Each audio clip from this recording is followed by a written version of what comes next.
আশা করি সবাই ভালো আছেন। আজকে আমি কথা বলবো হুমায়ূন আহমেদের লেখা গৌরীপুর জংশন বইটি নিয়ে।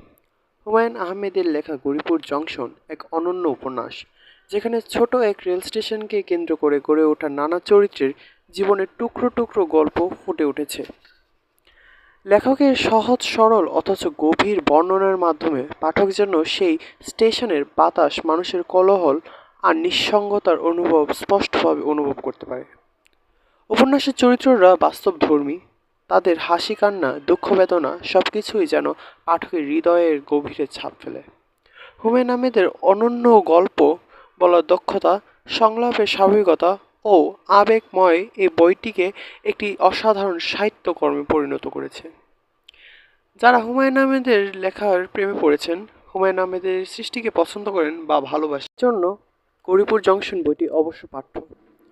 যারা নতুন নতুন হুমায়ূন আহমেদের বই পড়া শুরু করছেন বা পড়তে ইচ্ছুক, তারাও পড়তে পারেন হুমায়ূন আহমেদের লেখা গৌরীপুর জংশন বইটি।